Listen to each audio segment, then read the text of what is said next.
A very good afternoon, everyone. Today, we are going to discuss a very important topic of international business, which is balance of payments account. We are further going to discuss its concept and also the various accounts which come under it.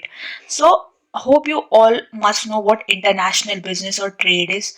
See, we all know we as countries involve ourselves in exchange of goods and services. Okay, and when we talk about international trade, it's very indispensable or important for a country to maintain a surplus in trade. Okay, that is, the exports should be more than the imports. So, why so? So that we can fulfill our import needs. So, we all know that we import so many things from foreign countries, and it is only possible to purchase them if we have sufficient foreign exchange, right?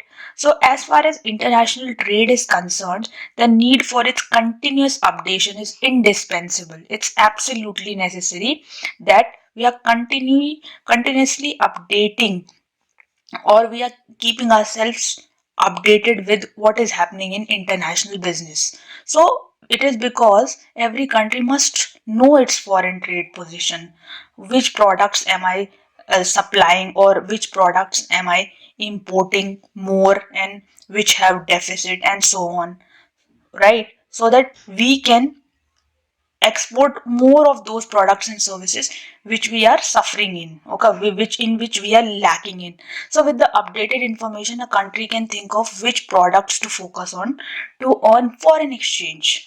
Now, balance of payments account is one such statement which helps a country in tracking all the foreign exchange transactions. So every foreign exchange transaction, every, from your transfer payments to investment incomes to services to goods, which we are going to discuss in detail later in this lecture. So it is very important for our economy. Now, what is the meaning of BOP account? So it's basically a systematic record or statement which shows the economic transactions of a country. So it's very simple. It's a record. Like, we make certain accounts like profit and loss account, balance sheet, cash flow statement, okay, fund flow statement, and so on. So it's also a systematic record which shows the economic transactions of a country. So it includes the exports, imports, right? Your remittances or your external assistance and all. So Reserve Bank of India, if we talk about our country, Reserve Bank of India has been compiling and also publishing the BOP data for our country since 1948. Now, it not only includes the goods and services but also investment incomes. So, what are investment incomes? See, we all know we invest our money somewhere. We can invest our money in property, okay, in shares, bonds, debentures, mutual funds. So, what do we get? When we are investing in property, we get certain profit. When we are investing in certain shares, then we get dividend, okay, so on. And when we give a loan to other person, then we get interest. So this is what, this is income. And even transfers too, so it includes transfers also, like donations, gifts, supplies, remittances. So these are all transfers. So all the trade conducted by both private and public sectors are accounted for in the respective accounts of BOP. So certain people think that only public sector comes under this. No, both the public and private sector enterprises come under BOP. So we track all of them. Now when we talk about balance of payments account parts, so it consists of two parts or two accounts, namely. So the first one is the current account. So it records exports and imports in goods, services, investment incomes, and transfers. So very simple. When we talk about current account, it is including all the exports and imports in goods. Okay, what are goods? Tangible items, services which are intangible, which can't be touched, seen, or felt. Okay, they can only be felt, right? Now, investment incomes. As I discussed, that whatever money we invest, we get certain return, and we call this investment income. It can be in the form of profits, interests, dividends, and all. And transfer incomes and transfers also. Like, people keep on remitting money from this country to that country, then people give gifts, donations, and all. So this all comes under what? Current account. So basically it's a combination. It's a combination of both visible and invisible items. Now, when we talk about the capital account, it consists of commercial borrowings both by private and public sectors. So, hope you all know what are commercial borrowings. The borrowings which are taken, the loans which are taken for commerce purpose, that is trade purpose. Commerce, what do we mean by commerce? Trade, okay. So, it consists of commercial borrowings both by private and public sectors. Whether we talk about private sectors, private companies, or public companies, both comes under, they can take commercial borrowing, so this comes under capital account, or they can also give, right?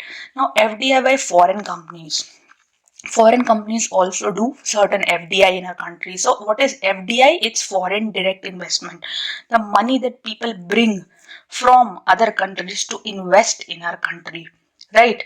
So it can be investment in a property, okay, buying land, building machinery and all. So this is a part of FDI. Now, when we talk about the entire BOP account, so this is how it looks like, okay. So when we talk about current account, so current account basically includes the visible, invisible items as discussed. And when we talk about visible, it includes crude oil, cars, mobiles, computers. And when we talk about invisible, then it includes the services, the incomes, investment incomes, as I said, the transfers, and capital account includes the loans, okay, the banks, the NRI. We all know that, so NRIs are the people who are living, who are the non-resident Indians, okay, who are not living in this country but they are Indians, okay. So the deposits, they keep on making deposits in their accounts to their so this also comes under this. Then when we talk about FDI, FII, foreign institutional investment, is basically investing in shares, okay, of other countries. Then foreign direct investment is investing in the capital, okay, capitals or any kind of property of other country, okay. So FDI is that. Now, this is the part of capital account. Now, what is trade deficit? See, balance of trade is basically the net difference between export and import, okay. So when the import is more than the export, so there is a trade deficit, okay. So there is a trade deficit when the imports, whatever we are buying from other countries, is more than whatever we are selling to other countries, simply, right? Now, balance of a payment deficit and balance of payment surplus. So this is very important. When the official reserves in the form of foreign exchange are less than the imports, we call it BOP deficit. So simply, when we talk about the entire balance of payments account, entire meaning that capital and current account both. So when the reserves, that is, whereas when we talk about the exports and imports, when the exports are, okay, when the exports are lesser and imports are more, then there is a BOP deficit. And simply vice versa, when the exports are more, the imports are less, then there's a BOP surplus, right? Now, every country has an aim of increasing its foreign exchange reserves, because it is because of these reserves that the country can utilize that finance for fulfilling various export needs. Very right. Okay.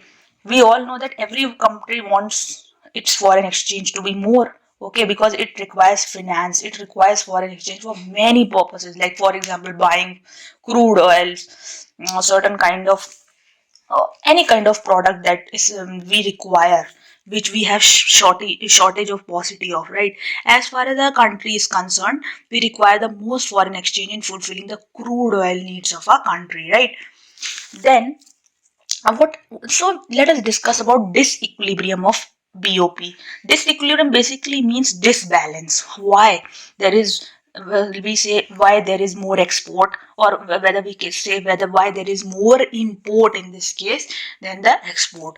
So it could be due to social factors. Social factors mean that people's tastes and preferences keep on changing, okay. Sometimes they like western wear, sometimes Indian wear, sometimes this technology, that technology. So those social factors also affect. So this, and why people's taste and preferences change, because of some personal reason, because of a certain psychological reasons, also behavioral factors, their behavior keep on changing. Okay, so this leads to fluctuating demand of a foreign product. Then political factors also affect. Okay, how is the government or that country? Okay, then that, for example, if the if country's government is very unstable, or they have very traditional orthodox views, then what will happen? Then obviously people will have different kind of requirements. People will be having different kind of poncho for things. So it is very important that we choose government wisely and majority government. Okay, so every when we talk about India, we should think that we are always choosing a majority government, not a minority government or a coalition government, right? So political factor also affect the BOP situation, right? Now, when we talk about legal factors, law, so if the government of a country imposes a limit on custom duties, that is a part of law. We can do nothing, or restricts the trade in terms of quantity. Okay, for example, if Indian government says that this product can be imported to this limit only, then that is basically a restriction on quantity. Then also the trade gets impacted accordingly, very right. Now economic factors also affect the level of inflation in the economy. What is the inflation in the economy? As discussed, inflation is basically of two types: cost pull inflation, okay, and demand pull inflation. So cost pull is basically due to the increase, augmentation in the price of the product, okay, whereas demand pull inflation is not because of the increase in price of the product, but due to increasing demand of the product, right? Price is same, but the demand changes. Okay, so for example, there is a cost pull or demand pull inflation in the economy. Then people will of course prefer to buy the products which are cheaper, and they can be actually foreign products, very right. So how to correct this disequilibrium? As discussed, every country wants its exports to be more than imports. Very right. So there are broadly two measures that we can adopt: monetary measures and non-monetary monetary measures. When we talk about monetary measures, it includes the deflation. We can reduce the price of goods and services. Okay.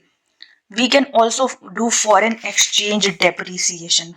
What is the meaning of foreign exchange depreciation? Basically, we can do what is that we can make the dollars costly. Okay.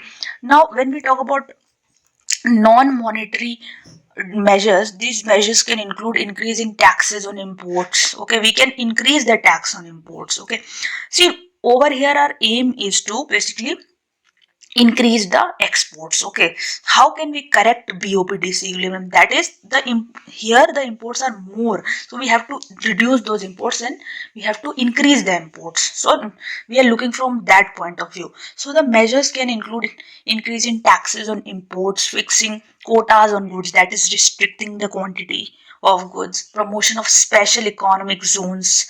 Okay, special economic zones are basically SEZs, are basically those areas where certain benefits are given by the government for the export purpose. Okay, and also import substitution can be an option. We can substitute the imports with some Indian for or indigenous good.